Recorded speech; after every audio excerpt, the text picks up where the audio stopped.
video, I am going to show you instructional materials that I personally made. But first, let me introduce myself. I am Abigail Marlene Jacob Hutan, and I chose Sub-Saharan Africa, Transatlantic Slave Trade as my topic.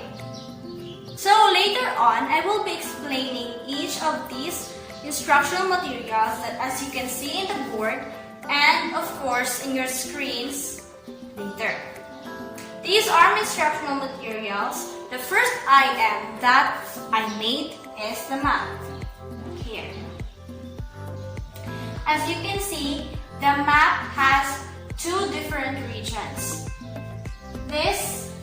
In this part, you can see South American region, and this part you can see the African region, and of course the Atlantic Ocean.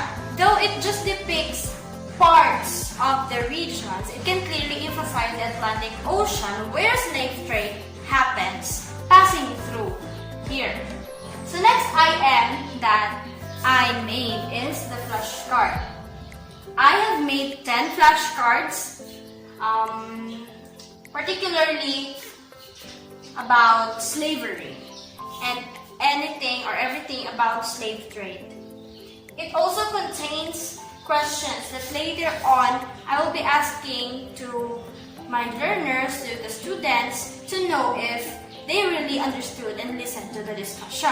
For example, this one asking, who were the captives of the slave trade?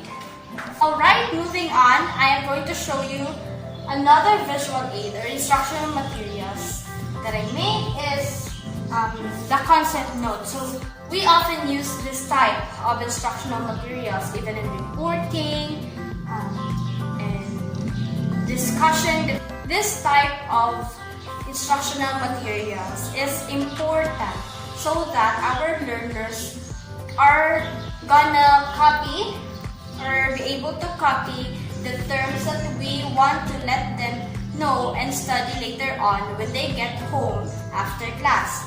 It also contains images or illustrations, these pictures here that are related to the topic so that they won't get lost and they have supporting ideas and descriptions of how Africans are being enslaved during the time.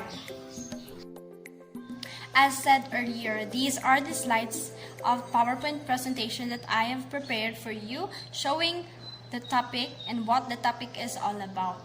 So it also contains illustrations, images, as you can see, so that the learners don't just imagine and rely on words.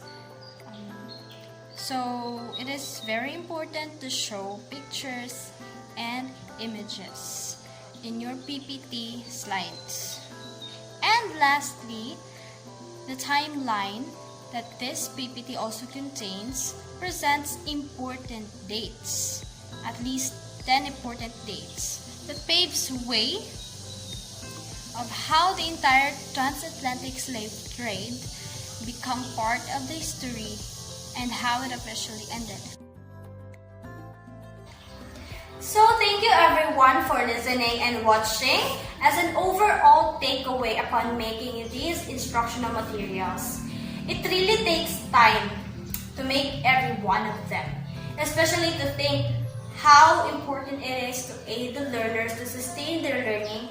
For me, preparing visual aids in the classroom, particularly in the instructional materials for social studies subjects, are crucial.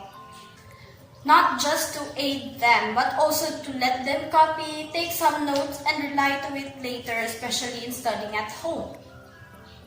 This is Abigail Marlene Jacob Hutan, and I hope to see you soon, guys, on my next video.